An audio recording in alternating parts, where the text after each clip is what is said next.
Good afternoon, welcome to the market wrap for APW for week ending 21st of May 2021. Stuart Williamson here at the helm. Okay, this week I was going to try and continue, if I could, with a little bit of an educational theme from last week based on people writing to me and saying what's going on with this or what's going on with that. I had one lady in KL who wrote in and said, I hear the market's soaring. Is that true in the UK? Well, it all depends on what you read and where you find your information. That's the most important thing. You know, with all property, it's caveat emptor, buyer beware. So I was going to try and go through a couple of papers and some research places where you can find good information. In The Guardian this week, they had a very good article that was taken from Zoopla, I think, where it talks about the rental demand being up in the UK year on year to the end of first quarter by 32%. So 32% more demand for rental accommodation than a year ago. Now, why is that? It's basically because, you know, the COVID rollout, people are getting more confident, they're moving out from home perhaps, getting back into the marketplace, they're not hunkering down and worrying too much. In addition, there's a shortage of supply because people have been getting out of the buy-to-let market, so now it's a case of people, there's not enough out there for people to rent. Thirdly, it'll continue to rise because the cities are opening up as well. So basically you have constrained amounts of supply, and that's the biggest thing. You've got people moving out to try and get into it. The cities are opening up again, and it's not the end of the world as we thought, and it's going to be all over urban centres. So what does it mean to us? It means that the buy-to-let investor is going to benefit because of higher prices in the purchase market. I keep going hand in hand with higher yields because there's less property out there available. So the message there was really, you know, it's still a good time to buy to let. So moving on to the Daily Mail, and there's a great article there about inflation. And the gentleman who wrote it says, I have a shocking memory of clambering back into the UK housing ladder in 1989 after being in Washington for 10 years. It's as vivid today as it was then. Even then I was lucky enough to get a decent sized deposit.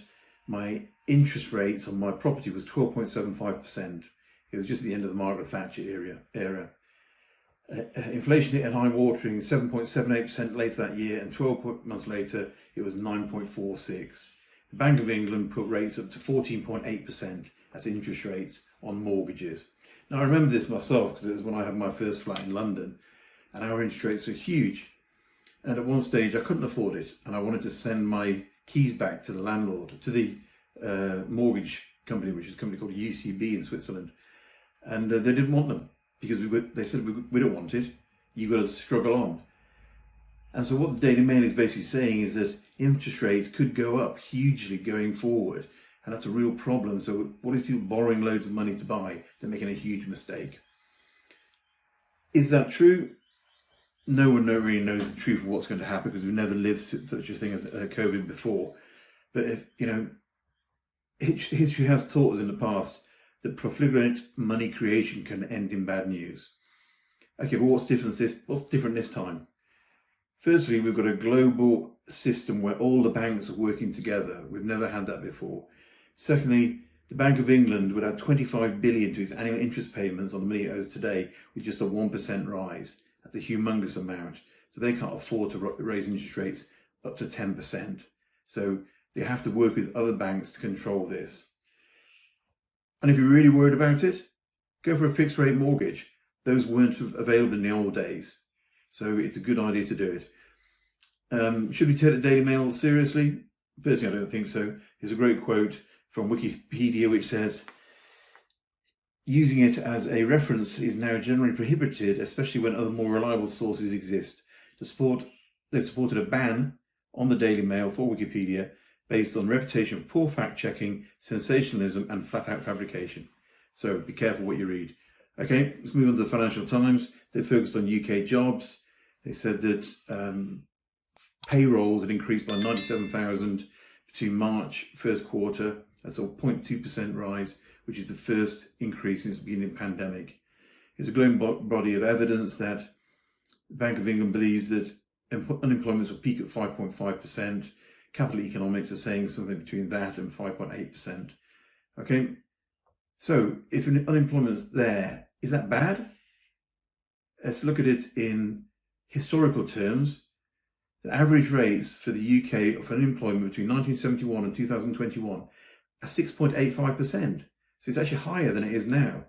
So is this unemployment level the end of the world? Probably not. In 1973, it was the lowest rate ever, 3.4%. 1984, the highest rate ever, 11.9%. So these are the facts. And the point is that, you know, these are supporting the story that there isn't going to be a huge crash. Now, I looked at The Sun, and you think The Sun's not going to be a very strong paper, but they did a covering of the Queen's speech. And their headline was, "Rip-off leasehold rules will be torn up for millions under a revamped property laws which will save thousands." Now, the Queen didn't obviously actually say that. But the gist of it is that the government is bringing in something called the Common Hold Council, which will be a change from leasehold to freehold.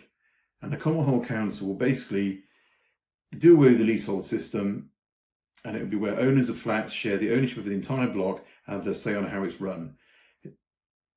Professor Nick Hopkins, from Commissioner of Property Law at the Law Commission, said, "We are pleased to see the government taking its first decisive steps towards the implementation of Law Commission's recommendations to make enfranchisement cheaper and simpler."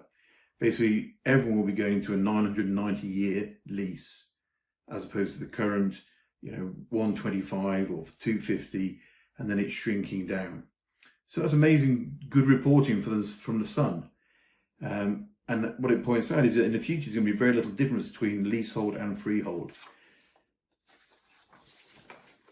Finally, have a look at Knight Frank. Knight Frank have something called the Intelligence Labs, which is one of their once weekly publication. It's well worth reading, and it just talks. I just want to mention it very quickly because we talk about regional stuff. Is Wigan going to go up? Is Leeds going to go up? Where should we buy? And that's geographical stuff. But I think perhaps sometimes we should look at real influences in the marketplace.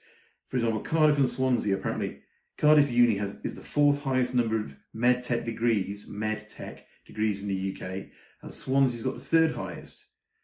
The Development Bank of Wales, which I didn't even know existed, as the third highest funding level for all high growth medtech in the UK.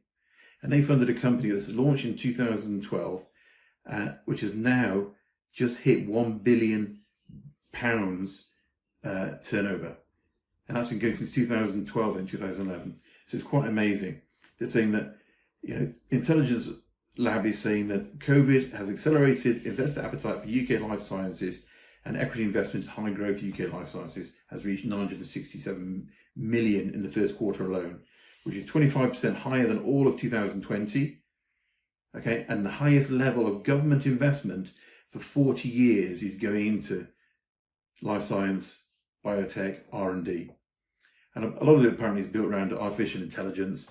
We're making super bright computers that can imagine what's going to go on, as opposed to having to us go through trialing. Evidence of this is that NVIDIA is partnering with AstraZeneca on a transformative-based generative AI model for chemical structuring and use of drug discovery using the Cambridge 1, the UK's largest supercomputer. So it's not just about regions, it's about what's going on in those regions that will really make their property prices punchy and grow. What is going on in those regions and those areas that's going to make rentals really go up. So you need to focus less on perhaps what this area is going to do and more what are the employers in that area going to do. Are they new employers? Are they new world? Are they post-COVID or are they pre-COVID? So there we go. Look at the press, things to think about. I've got a great one for the Express, but I just haven't got time. So take it easy, have a good week, and hope I'll see you next week. Thank you very much.